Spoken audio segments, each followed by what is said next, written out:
계획하고 지금 진행하고 있는 한 가지 운동이 있습니다. 그 운동은 무엇인가 하면 흩어진 양 찾기 운동입니다. 그래서 금년도 표가 흩어진 양들을 주님의 목장으로 인도하자, 이런 표를 가지고 지금 계속 그 운동을 하면서 지금까지 오고 있습니다. 마감이 언제냐 하면 11월 셋째 주인 추수감사주일이 마감입니다. 그러면 오늘이 9월 셋째 주이기 때문에 딱 2달 남아 있습니다. 지지난주에 우리가 1차적으로 우리의 전도 대상자 또는 오랫동안 예배에 참여하지 못한 분들을 초청해서 함께 예배드렸던 음악 예배 같이 드렸습니다. 그때 새로 오신 분들도 여러분 계시고 또 코로나19를 잘 이겨내시고 오랜만에 오신 분들도 계시고 그렇게 아주 여러분들이 오셨는데 제가 일일이 이렇게 환영하고 이러지 못한 것이 좀 못내 아쉽습니다. 오셨던 강사분들을 접대해야 되는 것이 또 제가 해야 될 일이어서 여러분들 일일이 이렇게 좀 더 얼굴을 보고 했으면 좋을 텐데 그러지 못한 부분이 좀 아쉽지만 그래도 여러분들을 정말 환영하고 또 우리 교회에 계속해서 신앙생활 같이 할 수 있으면 좋겠다 하는 그 마음을 다시 한번 말씀을 드립니다. 이제 제가 매달 셋째 주일마다 우리 흩어진 양 찾기 운동과 관련된 말씀을 쭉 계속 나누고 있는데요. 오늘은 관련해서 어떤 말씀을 우리가 함께 나누기를 원하는가 하면은요. 이제 우리가 전도해서 또 그동안 기도하면서 꼭 나오기를 원하는 분들이 이제 교회당에 왔습니다. 새로 나오신 분들이 되는 거죠. 오신 분들을 어떻게 섬길 것인가, 어떻게 섬기면 그분들이 우리와 함께 신앙생활을 잘 할 수 있겠는가 하는 부분을 좀 함께 나누고자 합니다. 그래서 성경의 인물 가운데 특별히 이 바나바라고 하는 이 인물이 있어요. 이 인물은 초대교회 당시에 아주 귀하게 쓰인 인물이죠. 그래서 이 인물을 통해서 새로 나오신 분들 우리가 어떻게 잘 섬길 것인지를 교훈을 좀 함께 나누고자 하는 것이죠. 바나바라고 하는 인물은 예루살렘 교회에서도 쓰임받고 또 안디옥 교회에서도 귀하게 쓰임받은 인물인데요. 초대교회에서는 아마 그런 역할을 한 사람이 꽤 드뭅니다. 귀하게 두 개의 아주 역사적인 교회에서 귀하게 일을 했는데요. 이 바나바가 그렇게 귀하게 일꾼으로 쓰임받게 된 그런 결정적인 계기는 오순절날 사도행전 2장에 나오는 그 성령님께서 예루살렘 교회에 강림하신 이 사건이 그로 하여금 교회에서 그렇게 귀하게 일꾼이 되게 하는 아주 결정적인 사건이 되었던 것이죠. 예루살렘 교회에 성령님이 임재, 강림하심으로 인해서 그 교회 안에 아주 크게 두 가지 놀라운 일이 일어났습니다. 큰 변화가 일어난 건데요. 한 가지는 그 교회의 성도들이 예수님의 부활하심을 증거했다고 하는 것입니다. 부활의 복음을 전파하는 일을 했던 것이죠. 오늘 성경 말씀 33절을 보면 사도들이 큰 권능으로 주 예수의 부활을 증언하니 그랬어요. 여러분, 이 부활을 증거했다고 하는 이 사실은 이제 당시 핵심 메시지가 이런 거였어요. 유대인들을 향해서 예수님의 제자들이 한 그 메시지의 핵심은 너희들이 예수님 죽였다는 것입니다. 유대인들이 죽인 예수님. 실제적으로 유대인들이 예수님을 죽였죠. 예수님을 유대인들이 죽였는데 누가 살리셨냐? 하나님이 살리셨다 하는 거예요. 이게 바로 부활의 복음의 핵심이었어요. 너희가 죽인 예수를 하나님이 살리셨다 하는 것입니다. 그럼 이 한 문장이 왜 그렇게 그들에게 있어서 대단한 문장이 되는가 하면 유대인들은 하나님을 믿는 사람들이거든요. 하나님을 믿는 사람들인데 그 하나님을 믿는 사람들이 자기들의 신앙에 어긋난다고 해서 예수님을 죽였단 말이에요. 그런데 하나님께서 그 예수님이 죽은 게 잘못됐다고 살려내셨단 말이죠. 엄청난 일을 하신 것이죠. 그렇다고 보면 그 메시지는 야, 유대인들 너희들 신앙 잘못됐다고 하는 말이에요. 너희들의 신앙이 지금 잘못된 신앙을 가지고 있다. 하나님은 인정하는데 너희들이 인정하지 않았으니 너희들이 믿는 이 신앙에 이게 큰 문제가 있다. 그런 메시지였던 것이죠. 그러다 보니까 유대인들이 예수님 믿는 사람들에 대해서 아주 강력한 박해, 심지어는 스데반이 이제 죽는 일이 일어나잖아요. 돌에 맞아서 순교에 이르길 정도로 예수님 믿는 사람들에 대해서 엄청난 제재와 박해가 당시에 일어났었습니다. 그럴 상황 속에서도 오늘 33절에 나오는 것처럼 사도들은 큰 권능, 성령의 능력으로 예수님의 부활을 전했다 하는 것이에요. 죽어나가는 상황인데도 복음을 전했다고 하는 것은 지금 그들은 생명을 걸고 예수님의 부활 복음을 전했다고 하는 것입니다. 목숨 걸고 예수님의 부활을 증거하는 이런 변화가 성령님이 예루살렘 교회를 강타하면서 일어난 아주 중요한 한 가지 변화였다 하는 것이죠. 또 한 가지 변화는 예루살렘 교회에 사람들이 물밀듯이 들어옵니다. 교회가 아주 큰 부흥을 이루게 되죠.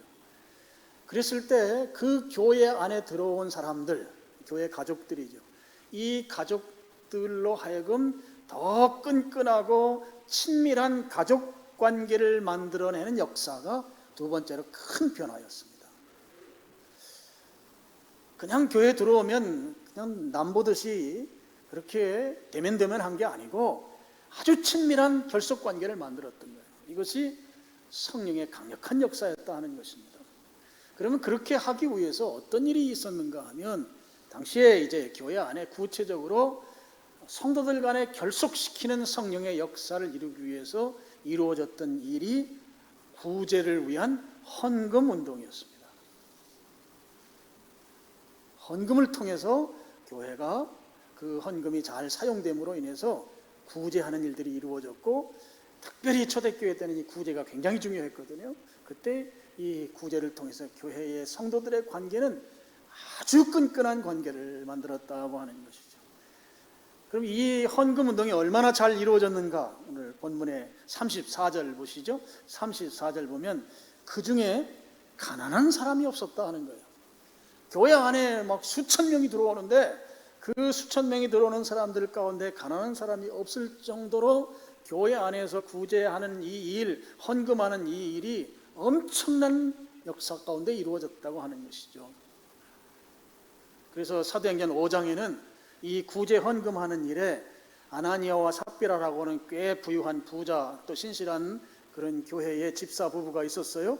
그런데 이들이 이 일에 제대로 동참하지 않았거든요.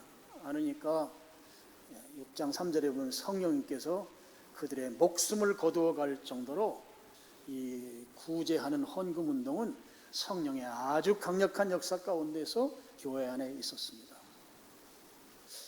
교회가 성령이 강림함으로써 두 가지 큰 변화, 하나는 예수님의 부활하심을 전하는 이 복음 전파 운동이 벌어졌고, 또 한 가지는 교인들 간에 서로 친밀한 가족, 철치 패밀리십을 만들기 위해서 교회 안에 이 헌금 운동이 일어났고, 이 두 가지 큰 변화가 예루살렘 교회에 있었다고 하는 것이죠.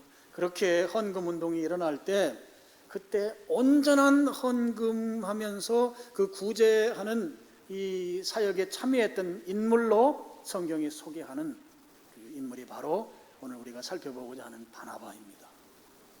바나바는 이 구제하는 헌금 운동의 모범적인 인물로 성경이 소개하고 있습니다. 그렇게 하면서 바나바가 처음으로 이제 성경에 등장하는 것이죠. 그래서 36절 보면 바나바에 대한 인물을 소개합니다. 구브로에서 난 레위족 사람이다 그랬어요. 구브로는 지중해에 있는 지금의 그 사이프러스라고 하는 섬이죠. 그 섬 사람입니다. 섬이 이 바나바의 고향이고, 그리고 레위 지파라고 했으니까 이제 가끔 성전에 가서 성전 봉사를 해야 되는 이제 그런 사람이었던 것이죠. 그리고 그 다음에 그의 이름은 요셉이다 그랬어요. 원래 본명이 요셉입니다. 그런데 그를 요셉이라 부르지 않고 사도들은 바나바라고 불렀다 하는 거예요. 여러분, 이 바나바라고 하는 인물이 사도들이 그에게 지어준 별칭에 의해서 그 인물의 특성이 아주 잘 나타납니다. 그러니 바나바라는 말이 무슨 말인가? 우리 성경에 해석해 놓고 있죠. 번역하면 36절 마지막 부분에 위로의 아들이다 그랬어요. 위로하는 사람, 격려하는 사람. 이 아들이라는 것은 원래 그 위로나 격려가 그의 삶의 전부다 이런 뜻이에요. 이 아들이라는 의미가 그런 의미를 갖고 있어요. 그래서 이 말을 오늘날 우리가 이해하기 쉽도록 바꿔서 설명을 하면 바나바는 어떤 사람인가 하면 사람들을 따뜻하게 대하던 사람이었다 하는 거예요. 어떻게 대하는 사람이요? 따뜻하게 대하는 사람. 사람들에게 따뜻하게 대하던 사람이었다 하는 것이죠. 이게 바나바라고 하는 인물의 그 인물 특성을 보면 그런 따뜻한 성품의 소유자였다 하는 것이에요. 그 따뜻한 성품을 가진 바나바가 예루살렘 교회, 자기가 섬기고 있는 교회에 수많은 새신자들이 막 들어오는 거예요. 하루아침에 3,000명이 회개하고 돌아왔으니까 어마무시한 교회의 확장이었던 것이죠. 그런 큰 부흥이 있는 새신자가 막 물밀듯이 들어올 때 그의 따뜻한 성품은 새신자들을 잘 섬기는 그 일을 바나바가 했던 것이다 하는 거예요. 엄청나게 많은 새신자들이 들어오는데 그들 가운데 이 바나바의 따뜻한 성품이 그들을 잘 섬기는 일을 했던 그런 인물이었다라고 하는 것을 바나바라고 하는 이름이 그것을 소개해주고 있는 것이죠. 여러분, 이 바나바가 새신자를 이렇게 잘 돌보았어요. 새신자를 잘 섬겼다고요. 그렇게 새신자를 잘 섬기는 가운데 이분의 그 섬김을 통해서 역사적인 인물이 한 사람 나오는 거예요. 교회 역사 가운데 이분이 없었으면 어떡할까 싶을 만한 그런 위대한 인물, 누구인가 하면 바로 바울입니다. 바울은 바나바가 새신자였던 바울을 잘 섬겼기 때문에 오늘 우리가 아는 그 위대한 인물 바울이 된 것이죠. 여러분, 바나바가 바울을 잘 섬긴 내용은 사도행전 9장에 나옵니다. 아시는 대로 바울은 원래 교회에 대해서 아주 적대적인 인물이었어요. 그것도 아주 극단적으로 적대적인 인물이었어요. 정통 유대교 랍비 출신으로 아주 행동파였습니다. 그러니까 유대교에 조금이라도 흠이 가는 일을 하는 사람들이면 그냥 두고 보지 않았던 인물이죠. 다 잡아서 감옥에 쳐넣는 일을 적극적으로 나섰던 인물인 거 우리가 잘 압니다. 이렇게 극단적이었던 바울이 회심을 하죠. 그것도 극적으로 회심을 합니다. 그러면서 예수님을 믿게 됩니다. 예수님을 믿는 것만 해도 엄청난 일인데 예수님을 믿자마자 그는 돌아다니면서 예수님을 전파하기 시작하는 거예요. 이런 상황이 다메섹에서 발생했습니다.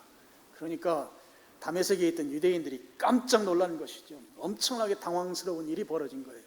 다메섹에 와서 예수님 믿는 사람들 잡아서 감옥에 집어넣겠다고 그거 서약서하고 대제사장으로부터 확인 도장까지 받아갖고 온 사람이 갑자기 예수님 믿는다고 돌변하더니 그때부터 다메섹에서 사람들을 만나면 사람들에게 예수님을 증거하는 일을 그 일을 막 서슴없이 벌이고 있으니까 가장 먼저 당황한 사람들은 유대교 정통 유대교 믿는 사람들이었겠죠. 유대교인들 입장에서 보면 하루아침에 바울은 배교자가 된 것입니다. 그냥 두고 볼 수 없는 거죠. 그래서 바울을 죽이기로 결심을 합니다. 유대교 권력자들이 죽이기로 결심을 했어요. 그런 상황 가운데에서 이 바울은 다메섹 성을 도망쳐 나오는데 우리 성경에 보면 밤중에 광주리 타고 도망쳐요. 그 정도로 유대인들이 강력하게 바울을 죽이려고 했던 것을 볼 수 있습니다. 여러분, 지금 현재 상황에서 바울은 굉장히 위태로운 상황인 거예요. 유대인들이 자기를 죽이려고 하기 때문에. 그런 상황에서 바울에게 있어서는 예루살렘에 있는 그 교회 안으로 들어가는 교회라고 하는 울타리가 그에게 필요했습니다.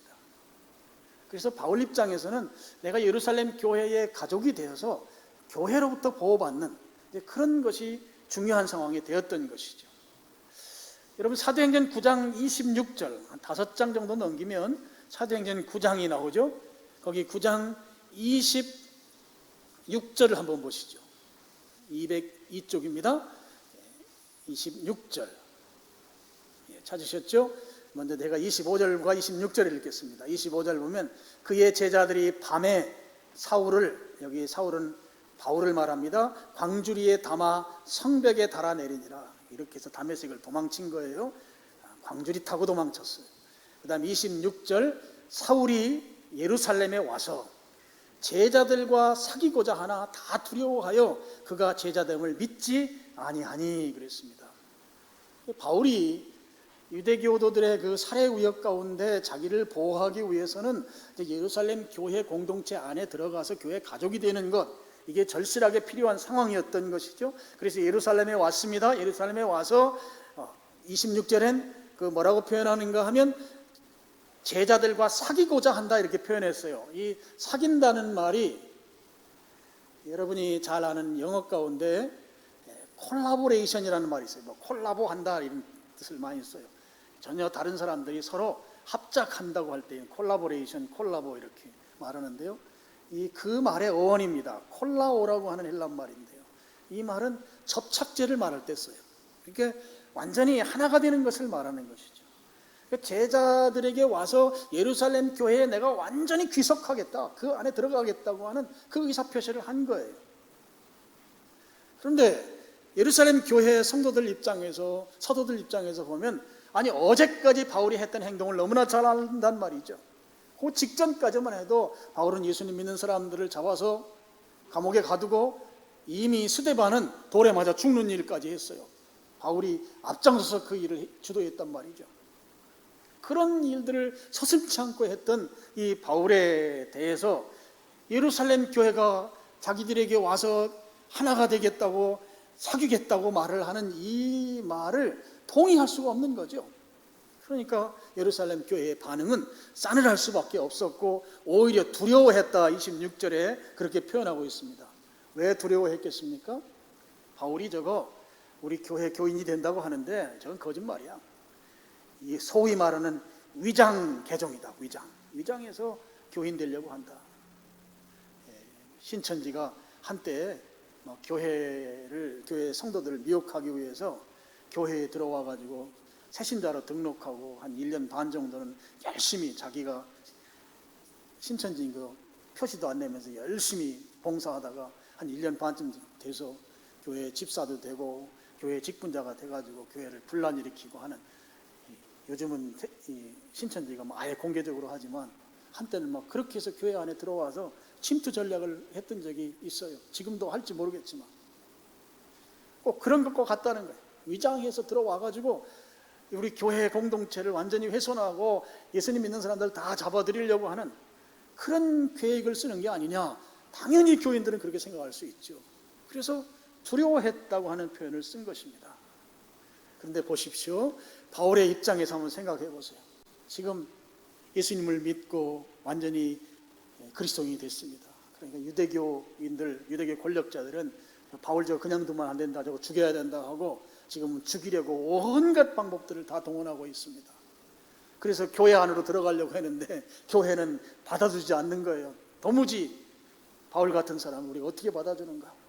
그러면서 이렇게도 할 수 없고 저렇게도 할 수 없는 그런 상황이 지금 바울의 상황이었던 거죠.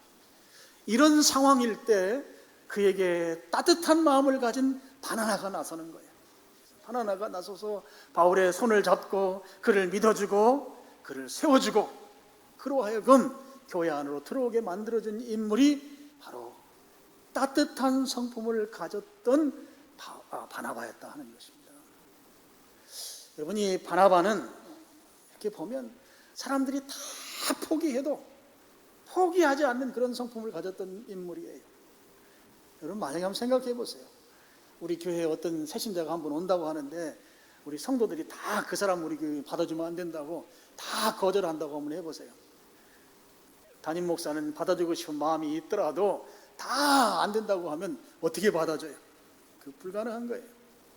이 바나바는 교회가 싸늘하게 대하고 오히려 바울이 가까이 오는 거 두려워하고 그런 상태인데 포기하지 아니하고 그를 사랑하는 마음, 그 따뜻한 마음, 이 바나바의 영혼을 사랑하는 마음이 얼마나 뜨거운지를 단적으로 보여주는 장면이 아닐 수 없습니다.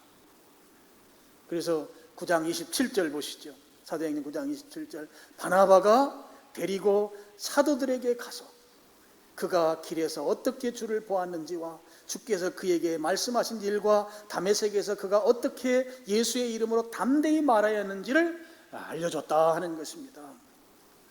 바나바는 바울을 만나서 바울의 손을 잡고 교회의 지도자들인 사도들에게 가서 바울의 그동안의 삶의 변화의 자초지종을 다 설명한 것이죠. 여러분, 9장 25절과 27절 사이에 성경이 생략해 놓고 있는 게 있어요. 무엇을 생략해 놓고 있는가 하면, 지금 예루살렘 교회 성도들은 바울을 다 기피합니다. 우리 교회 오면 안 된다고 그러고 있어요. 그런데 바나바가 그 바울을 데리고 사도들에게 갑니다. 그럼 그 안에, 그 중간에 하나 생략된 것은 무엇인가 하면, 바나바가 바울을 따로 만나서 왜 예루살렘 교회 성도들이 당신을 싫어하는지 그 이유를 바울에게 설명했을 것이고, 바울은 그럴 수밖에 없는 예루살렘 교회의 입장을 이해하고 오히려 바나바 앞에서 자기가 그동안 저질렀던 교회를 향해서 그 험악하게 잘못했던 죄를 바나바 앞에서 용서를 비는 그런 과정들이 생략됐다는 것을 우리가 27절을 통해서 알 수가 있습니다. 바울을 만났습니다. 만나서, 야, 너 교회 지금 우리 교회 회원으로 오고 싶어 하는데 교인들이 좋아하지 않아. 좋아하지 않는 이유는 네가 과거에 이런 일을 했기 때문이야. 바울이 그 이야기를 듣고, 그래, 제가 죽을 죄를 졌습니다. 제가 예수님을 바로 알지 못했기 때문에 유대교가 전부인 줄 알고 착각하고 잘못했습니다. 아마 성경에 기록되어 있지는 않지만 바나바와 바울이 그 만나서 서로 이 신앙적인 상담을 하고 대화를 나눌 때 바울은 아마 엉엉 울면서 회개하는 말을 했을지도 모르겠습니다. 그렇게 고백을 하고, 내가 예수님 정말 만났습니다. 다메섹에 가다가 예수님 만났고, 그리고 그 이후에 내가 어떻게 살았고, 지금 왜 내가 예루살렘 교회의 가족이 되려고 하는지 그 이야기도 다 일일이 다 했다고 하는 것이 생략이 된 걸 27절을 통해 알 수 있다고요. 27절에 바울의 그런 이야기를 바울이 직접 자기 입으로 사도들에게 말하는 것이 아니고 바나바가 말해주고 있잖아요. 이미 바울과 충분한 대화와 상담과 그 바울의 신앙적인 점검들이 이 따뜻한 성품을 가졌던 바나바를 통해서 이미 확인된 그 결과를 바울이 사도들에게 이야기한 것이 아니고 바나바가 사도에게 이야기했다고 하는 것에서 우리가 그 부분을 미루어 짐작해 볼 수 있다고 하는 것입니다. 그렇게 바울의 진정성이 확인돼서 바나바는 교회 지도자들 앞에 가서 이 사람 믿어도 됩니다. 교회 받아줍시다. 그렇게 이야기를 하고 이제 드디어 예루살렘 교회의 가족이 된 것이죠. 여러분, 여기도 그냥 넘어갈 수 없는 영역이 있어요. 다 반대합니다. 그 다 반대하는 속에서 한 명이 긍정적으로 말한다고 해서 그것이 그 교회에 접수되고 통과될 수 있을까요? 믿을만합니다 하고 이야기한다고 해서 받아줄 수 있느냐고요? 쉬운 일이 아니죠. 그럼 여기서 무엇을 볼 수 있습니까? 바나바가 그만큼 예루살렘 교회 안에서 신망이 두터운 인물이었다는 것을 나타내 주는 거예요. 야, 다른 사람이 말하는 거면 내가 못 믿지만 바나바가 하는 말은 우리가 믿을 수 있다는 거예요. 그만큼 교회적으로 이미 그는 따뜻한 마음을 가진, 그리고 영혼을 사랑하는 그 뜨거운 열정이 있는 인물로 이미 교회 안에 정평이 나 있고 신망을 얻는 그런 인물이었다라고 하는 것이 오늘 바울이라고 하는 새 신자가 교회 안에 들어오는데 그렇게 역할을 한 바나바의 성품이었다고 하는 것이죠. 그런 것을 잘 알려주는 대목이 바로 오늘 이 대목이라는 것입니다. 그럼 오늘 이런 바나바의 사역을 통해서 우리가 받아야 될 교훈은 무엇이겠습니까? 우리 교회 안에 새로운 신자들이 들어왔을 때 우리는 관심을 갖고 따뜻한 마음으로 그들을 친절하게 대하는 것입니다. 어떻게 대하는 거라고요? 따뜻한 마음으로 친절하게 대하는 것이에요. 영혼 구원에 대한 뜨거운 마음으로, 그 영혼을 사랑하는 마음으로 다가가는 것입니다. 이것이 바나바가 가졌던 태도였던 것이죠. 저는 성품이 좀 무뚝뚝합니다. 그래서 웬만하면 잘 말도 잘 안 해요. 제가 무뚝뚝하다 보니까 우리 성도님들도 저를 좀 닮아가는 경향이 좀 없지 않아 있어요. 마음은 안 그런데 성품적으로 그래서 잘 표현이 안 되는 경우들이 있습니다. 근데 이 무뚝뚝한 것 때문에 새로운 사람이 왔을 때 본체만체 하게 되면 새로 오신 분이 어떻게 생각하는가 하면, 야, 내가 올 때가 아닌가 보다 이렇게 생각해요. 내가 못 올 곳에 왔나 보다.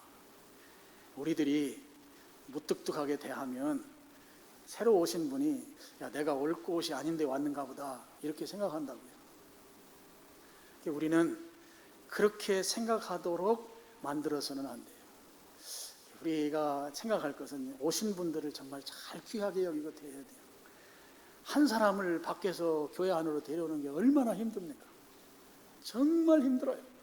근데 오신 분들을 우리가 잘 대해서 교회에 우리 한 가족이 되게 만드는 일, 이 일 가볍게 여길 수가 없어요. 근데 왔는데 우리가 성품 따라서 그냥 무뚝뚝하게 그냥 번체만체 하게 되면, 그러면 그분이 다시 안 올 수도 있어요. 교회하고요, 음식점하고 좀 유형이 비슷해요.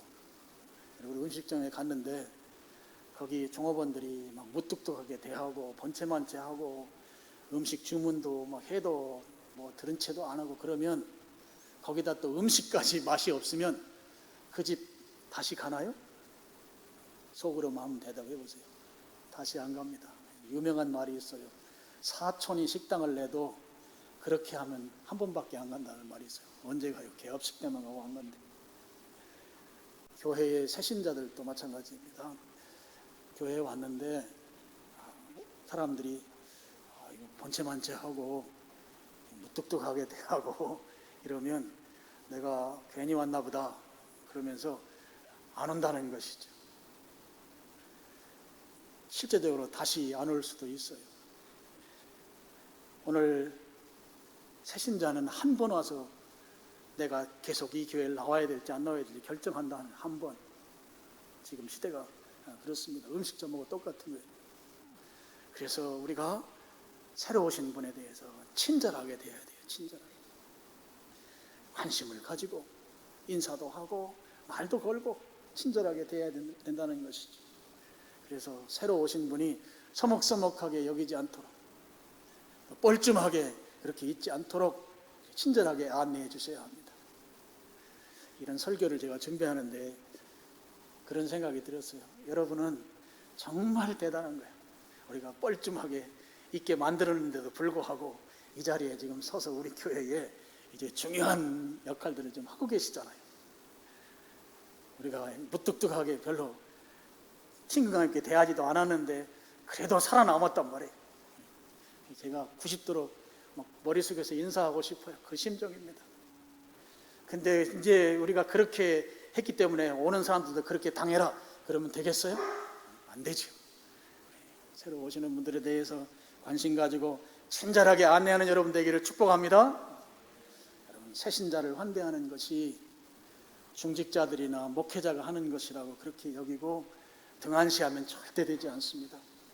우리 모두가 다 바나바와 같은 그 친절함을 가져야 하는 것이죠. 그래서 오늘 바나바가 우리에게 주는 첫 번째 교훈은 친절하게 새신자를 대하자 하는 거예요. 바나바 그렇게 했다. 영혼을 사랑하는 마음으로 친절하게 그들의 관심을 가지고 다가가자. 그렇게 하시기를 축복합니다. 아멘 좀 하시죠. 그렇게 하기를 축복합니다. 아멘 한다로 꼭 실천해 주길 바라요. 두 번째, 우리 두 가지만 얘기할 겁니다. 두 번째는 바나바가 우리에게 주는 교훈은 새신자들이 믿음 안에서 잘 성장하도록 도왔다 하는 것입니다. 바나바는 예루살렘 교회에서 새신자들을 따뜻한 마음으로 잘 돌보았어요. 돌보다 보니까 이 돌봄이 바울과 같이 위대한 인물을 만들어내는 일을 그가 하게 된 것이죠. 아니, 교회 역사상 그렇게 큰 인물을 누가 돌보아서 누가 세워서 됐느냐? 바나바가 세워서 됐다고요. 여러분, 바울은 독불 장군이 아니에요. 그냥 세워진 사람이 아니에요. 그 뒤로 돌아가 보니까 바나바가 있단 말이죠. 바나바가 새신자로 들어오게 만들어 주었고, 교회 안에 들어왔을 때 그를 그냥 교회 안에서 새신자가 된 것으로 그냥 나는 끝 한 게 아니라 그가 신앙적으로 잘 세워지도록, 잘 섬기고 그렇게 성장하도록 도왔다 하는 것입니다. 그랬더니 바울이라는 인물이 나온 거예요. 그렇다고 해서 바나바가 바울만 그렇게 한 사람만 그렇게 했느냐? 아니죠. 성경에 보면 마가라는 인물이 있어요. 이 마가는 가만히 보면 인내심이 약해요. 조금 부유한 가정에서 자라서 그런지 그건 잘 모르겠지만은 좀 힘든 일이 있으면 좀 어려워했던 것 같아요. 그래서 일하다가 중간에 아이고 나 못해요 하고 포기했던 인물이에요. 그런데 그 인물을 포기하지 않은 인물이 바나바예요. 바나바가 마가를 포기하지 않고 끝까지 신앙적으로 세워서 여러분이 읽고 있는 마가복음, 그 마가복음을 쓰게 만들었어요. 누가요? 바나바가 그렇게 섬겨서 그런 인물을 세웠던 것이죠. 복음이 유대 땅을 지나서 이방 땅으로 나가기 시작했습니다. 복음이 그렇게 크게 확장해 나갈 때 바나바는 이방 땅에 세워진 교회, 안디옥 교회의 요즘식으로 말하면 담임 목사가 돼서 파송을 받습니다. 안디옥은 로마 제국 시대의 제3대 도시였어요. 1대 도시가 로마, 인구 100만 명, 2대 도시가 이집트에 있는 알렉산드리아, 거의 100만 명, 알렉산드리아. 3대 도시가 안디옥, 인구 한 50만 명, 50만 명 되는 대도시의 교회 담임 목사로 바나바가 파송된 것이죠.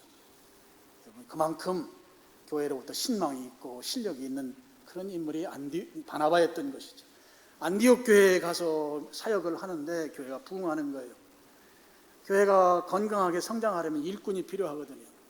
근데 이 일꾼이 세워져야 되는데 일꾼을 세우려면 일꾼을 세우는 지도자가 필요해요. 이 일꾼이 그냥 세워지는 게 아니에요. 훈련하고 잘 키워야 세워지는데 그 일꾼들이 교회는 막 성장하는데 교회는 숫자가 많아지는데 그 많아지면 그 교회가 건강하게 세워지려면 일꾼들이 있어야 된다고. 일꾼들이. 근데 일꾼을 세우는 지도자가 절실하게 필요한데요. 이 안디옥은 유대 땅 안에 있는 게 아니고 로마 제국 안에 있는 그런 이방 땅에 있는 그런 도시였습니다. 그러다 보니까 그 도시에서 쓰임받을 만한 지도자에게는 한 가지 조건이 있어요. 바로 헬라어를 잘 사용하는 사람이에요. 아람어, 유대 지역에서 쓰던 언어를 아람어라고 불러요. 아람어를 잘 사용하고 동시에 헬라말을 잘 사용하는, 그러니까 이중 언어가 자유로운 사람이 지도자로 와야 되는 거예요. 그렇게 지도자의 조건을 딱 놓고 보니까 이 바나바가 보니까 바울이 딱 떠오르는 것이죠. 바울이 필요한 것입니다. 그래서 바울이 안디옥 교회에 와서 사역하면 좋겠다 생각한 것이죠. 근데 지금 그런 생각만 단순하게 한 게 아니라고 저는 봐요. 왜냐하면 바울이 아까 새신자 때 만나서 상담하고 대화 나눌 때 바울이 자기의 소명을 말했을 거예요. 하나님이 나를 왜 회심시켰는가? 회심시킨 이유가 있죠. 이방인들의 사도로 세우고자 하는 주님의 뜻이 있었던 거예요. 그 뜻에 대해서 분명히 바나바에게 이야기했을 게 분명하죠. 그러니까 바나바 입장에서 보면 이 바울이라고 하는 인물은 유대 땅에서 사역할 인물이 아니고 이방 땅에서 사역할 인물이다. 바로 헬란말도 잘 사용하는 다소 출신이고 그리고 아람말도 잘하는 유대인이고 그런 이 이중 언어가 자유롭게 고사될 수 있는 이 지역 꼭 필요한 인물 안디옥에 더군다나 하나님이 그를 이방인의 사도로 세웠다고 하는 이 소명을 성취시킬 수 있는 그런 사역에 대한 부담감이 바나바에게 있었고 바나바는 비로소 이 바울을 안디옥으로 데려오는 그 결정을 하게 만들었다 하는 것이죠. 그래서 바울을 안디옥에 와서 사역하게, 당시까지만 해도 이방인 땅에 있는 교회는 안디옥 교회밖에 없었으니까 아주 적절한 최적지이죠, 바울에게서는. 근데 당시에 바울은 예루살렘 교회에서 사역을 하다가 워낙 유대인들의 살해 위협이 심하니까 자기의 고향 다소로 피신해 가 있었습니다.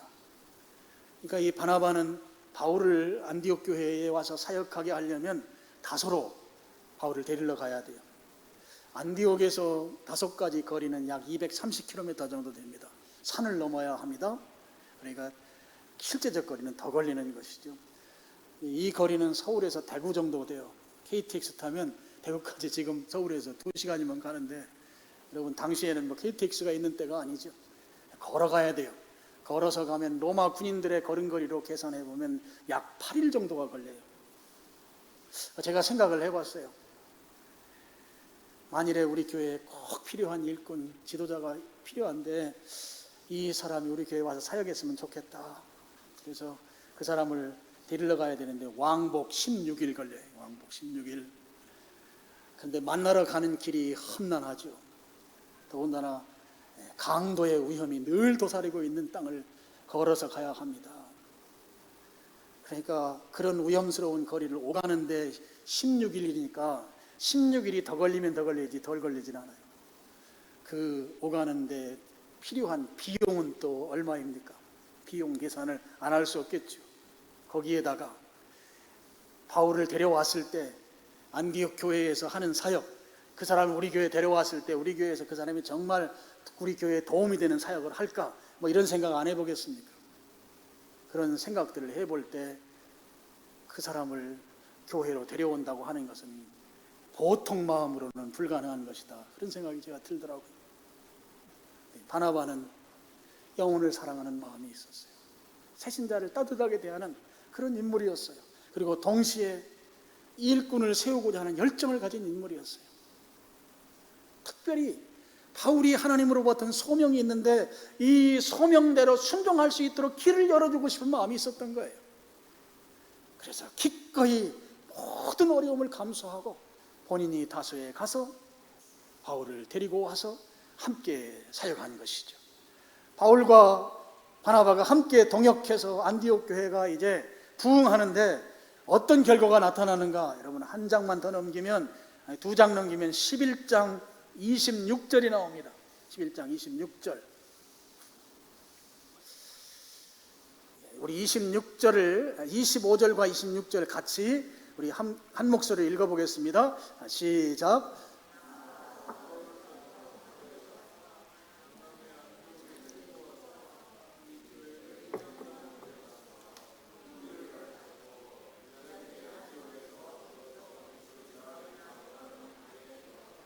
아멘. 안디옥 교회에 바울을 데리고 와서 같이 안디옥 교회에 사역을 했습니다. 그런데 26절 보면 1년간 했대요. 1년간 가르쳤는데 그 동네 사람들이 안디옥 교회 성도들을 보고 그리스도인이라 이랬다는 거예요. 여러분 그리스도인이라 이렇게 말했다는 것을 여러분 다른 말로 바꿔 말하면 안디옥 교회 성도들을 통해서 예수님을 봤다는 말이거든요. 안디옥 교회 성도들 보니까 예수님이 모습이 보이는 거예요. 예수님 닮은 모습이 보이는 거예요. 예수님과 같은 그런 삶의 모습들이 들에게 드러나는 거예요. 주변 사람들이요, 교회 안에 있는 사람들이 아니라 주변 사람들이 볼 때 그런 일들이 안디옥 교회 안에 일어났다. 너무너무 제가 부러운 거예요. 그것도 교육 기간이 1년밖에 안 되는데 1년 만에 사람들 모습 속에 예수님의 모습을 보게 됐다. 예수님. 정말 놀라운 일이에요. 엄청난 열매인 것이죠. 오늘 이 부분에서 우리가 또 한 가지 바나바를 통해서 받는 교훈은 새신자를 잘 양육해서 교회 일꾼으로 세워야 한다 하는 것입니다. 교회 일꾼으로. 최근에 제가 굉장히 감사하는 일이 있습니다. 그 감사는 무엇인가 하면은요, 우리 교회가 교회 신앙 훈련 이렇게 프로그램이 쭉 있는데 그 낮은 단계는 1대1로 양육하도록 그렇게 했어요. 그래서 이 일이 좀 잘 정착되기를 바라는 그 간절한 마음이 제 속에 있습니다. 근데 정말 감사하게도 우리 교회 안에서 1대1로 양육하는 일들이 일어나기 시작했어요. 뭐 지금은 그렇게 활성화되어 있지는 않지만 곳곳에서 지금 1대1 양육들이 벌어지고 있고 1대1 양육이 지금 매칭이 돼서 지금 하고 있습니다. 너무너무 감사해요. 이 일이 교회 안에 완전히 정착되어야 합니다. 그래서 성도가 성도를 양육하는 일, 이 일이 우리 교회에 앞으로 되어져야 될 일들인 것이에요. 그 일이 지금 이제 막 시작이 되고 있고 지금 하고 있고 또 뭐 수료한 분도 계시고 막 이렇게 지금 벌어지고 있어서 제가 너무너무 감사하고 있습니다. 이 일이 정말 잘 정착되면 오늘 바나바가 바울을 양육해서 역사적인 인물로 세우고 또 그렇게 일꾼이 돼서 1년 만에 이런 엄청난 변화를 만들어낼 만큼 그렇게 협력사에게 잘 됐던 것을 보면서 오늘 우리 교회에도 그런 소광이 보이는 거예요. 그래서 제가 감사하고 또 셀 활동도 여러분 잘할 수 있기를 바라요. 1:1 양육이나 또 제자 훈련이나 뭐 이런 훈련들을 받고 또 셀 모임을 잘 하게 되면 그러면 그 속에서 일꾼들이 잘 성장하는 줄로 믿습니다. 오늘 말씀에 이제 정리하면 여러분 오늘 바나바가 새신자를 잘 섬겼다. 바나바의 새신자를 섬기는 특성을 보니까 두 가지가 있더라 하는 거죠. 하나는 새신자에 대해서 관심 갖고 친절하게 대하는 그런 것이 바나바에게 있었다 하는 거예요. 그래서 오늘 우리도 그렇게 해야 되겠다는 것입니다. 그래서 우리가 먼저 다가가서 인사하고 또 같이 예배 끝나고 나서 식사도 꼭 같이 하시고, 여러분 새로 오신 분들은 예배 끝나자마자 집에 가려고 하는 경향이 있습니다. 그러니까 집에 가려고 하면 붙들어야 돼요. 들어서 식사 같이 하자고. 우리 교회 음식이 점심 식사가 전 세계에서 제일 맛있대요. 제가 꾸며낸 말이 아니고 제가 들은 얘기를 하는 거예요. 그렇게 맛있는 식사를 여러분 꼭 같이 하세요. 그분들은 일찍 가려고 하거든요. 일찍 못 가게 붙잡아야 돼요. 붙잡아서 같이 식사를 하고 커피도 같이 마시고 대화를 하고, 그렇게 하는 가운데 우리의 친절이 그에게 표현되는 것입니다. 꼭 그렇게 친절을 표현하는 여러분 되길 바랍니다. 그리고 두 번째는 새신자를 잘 양육해서 교회의 일꾼이 되도록 그렇게 해야 한다는 것이죠.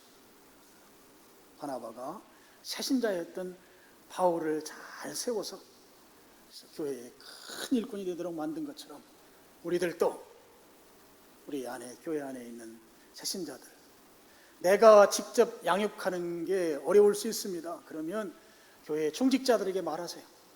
말해서 여러분 혹시 내가 양육받고 싶습니다, 교육받고 싶습니다, 이렇게 마음속에 그렇게 마음이 들면 교회에 좀 연세 있는 분들, 중직자가 누군지 모를 수 있잖아요.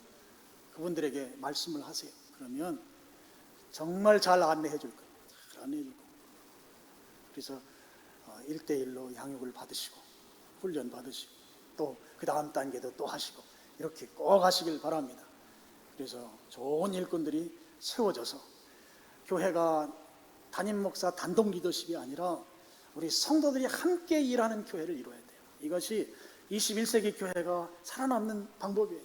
저는 그렇게 믿습니다. 그래서 여러분들이 그 일들을 다 하셔야 돼요. 그런 시대가 이미 도래했어요. 신학교는 지금 미달되고 있습니다.